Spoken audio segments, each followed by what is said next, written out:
They accused you of being too human. That's what's happened. Every single time, they didn't want you to cry, shut down, or be angry. They want you to stop being human. A great part of being alive is feeling. And that feeling is actually yours to feel within this lifetime, in this body. The feeling is the real thing. It's a thing that is the most exciting part of being alive. So you've got to be it. You've got to be a human being, revive the humanness inside you if you have, in fact, shut it down, try to dull it, suppress it, because you were told that that's what you have to be like. You have to basically become a robot, become emotionless. And you know that there is actually power in expressing your emotions, in expressing your thoughts, your feelings, your ideas, just to even your own self.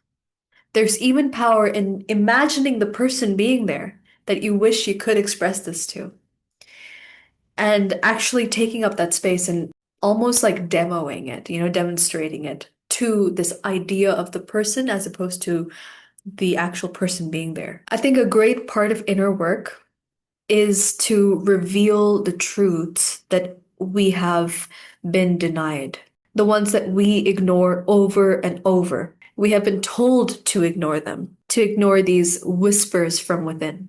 So much of our trust has been misplaced from actually listening to what's going on inside us, the wisdom within us, right? We've been told we can't trust it. Instead, we've placed our trust on these ideas of how we should be, which is so far from the reality of what we are. The reality is that we are living, breathing, feeling people. We are people. We're human beings. We are alive, right? So every time we've been told, no, no, no, no, no, deny it, deny that intuition, deny, you know, you don't have a good enough reason for it. No, no, no, no, no. This is how you should be. These are actually your strengths. This is what I can see you as. This is your potential. And you knowing differently. We've misplaced our trust there. And the more we misplace this trust, the more we no longer listen to the truth that beats within, I think the more numb we become. Because how long is the warning signal going to go off? Till when will your ears ring with the sound of your body, of your heart, of your wisdom, your soul, your mind that's saying, you know what, this isn't right, this doesn't feel right? This, in fact, is the reason for your lethargy, your depression, your exhaustion. It's because you're not actually listening, let alone acting on what your innermost wisdom knows to be true, what it's saying to you. You're not even willing to listen, let alone act on it, right? And we are no longer children. These videos do not go out to children. YouTube makes sure of that. All of us here are above 18. So I think it's time to start trusting ourselves now. So let's see what we can actually do. So what we can actually do is we can start to write. Some people are more comfortable with their thumbs, texting. You can leave voice notes for yourself. You can even simply just speak out loud. Just speak out loud the words that they're telling you you're not allowed to speak. That a part of you doesn't even want to speak because it'll become true. But the thing is, it's already true. Otherwise, it wouldn't be within you. And what if you were to speak without having any pressure at all to explain yourself? Because one of the big reasons why you have not expressed this is because I think, I mean, this is what's happened to me a lot, is there's that fear of like, oh, now I gotta explain myself. I'm gonna have these reasons, these justifications, these rationalizations. But what if you were living in a world where you could express whatever it is that you wanted to express to whomever you wanted to express it to? And there was no need for any explanation, justification, rationalization, and any need to really even repeat yourself because what you are expressing will be accepted as true and as whole as it is. What if? What if there was no one to say, but why? Or if there are people there already, what if they didn't need the why? What if why didn't even exist in their mind?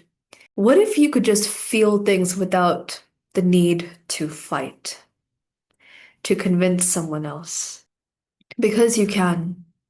If you accept that you are a human being, the thing that they accuse you of when they say you're too sensitive, that you're taking it all wrong, that you're so childish, what, you're still thinking about this? That happened ages ago. Move on, let go. Mm-mm-mm. You can feel things without having to fight. You can express things without your words meeting resistance, your emotions being denied. You get to be dissatisfied. You get to be angry. You get to be fierce, jealous, stupid, and silly. You get to be all those things as well as their polar opposites. Because both things can exist and not like one thing can exist without the other thing also existing. So, all those words I said, if you get to feel your anger, if you actually get to feel it and express it and believe in the truth of it, then you'll be able to feel and accept and believe in the truth of what is the opposite of anger, right? Because as we've been told and we have accepted that we have to deny how we feel, we have been practicing this habit of denying the feeling like, no, no, I have no feeling. I don't have that anger. I don't have that jealousy, that dissatisfaction. No, no, no. I don't feel alone. I don't feel alone. I'm surrounded by people. I don't feel lonely. I can't feel lonely, right? But both things can exist at the same time. Quite often, if we want to break through to the opposite of what we're actually feeling, we actually have to go through the feelings that we are feeling, the feelings that we're blocking ourselves from feeling, right? So I dare you. I dare you to find some space and decide on one way in which you actually want to express how you feel.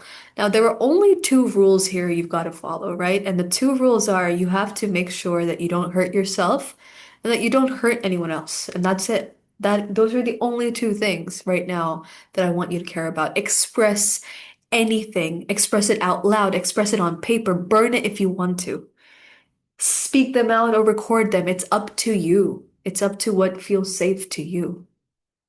But I dare you to find some space for your emotions to run free. And they're gonna leak out in small whispers at first. It really depends on how much you have denied your truth. For me, they whisper. They still whisper. They don't ring a bell in my head. Not unless I'm in grave danger. Touch wood, that doesn't happen often, but that's it.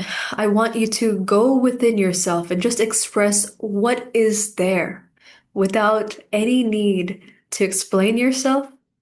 And I want you to get to the base of it. Really, really express it all. Express everything, not just the thing you want to focus on. The mind sometimes wanders when it's uncomfortable, right? So if we're allowing ourselves to go within, it's a deeply uncomfortable feeling for those of us who have been told to deny, deny, deny, deny everything about ourselves. Everything about ourselves that we felt was true, but that was unacceptable to them, that was inconvenient for them, that was better if it just wasn't. But actually, it really was. It exists. It's true for us, for me, for you. So I dare you, without any moral guidelines, without the need to express the why, just express what it is you're feeling about whatever it is that you're thinking of, anything that comes out of your mind, from your heart, from your mouth, even. I want you to go a little deeper and get to the base, not by asking why, but just by asking, and, and what else? And what else do you feel is true? And then what else? and cry if you need to, destroy something if you need to, scream if you need to, but make sure you follow the two rules of not harming yourself and not harming anyone else. And that's it. Just, I want you to practice now listening, just listening to yourself, the truth within. You can do it, and you can model what it's like to be there for yourself. That's that's actually the aim. Give yourself the permission you seek so desperately from another person, whoever that person either really is in real life or that you imagine will be there. You want the permission to just be as you are, flawed, joyous, hurting, just so human. So human, so human. So be it. Allow it. My name is Nandini, and feel free to subscribe for more such videos.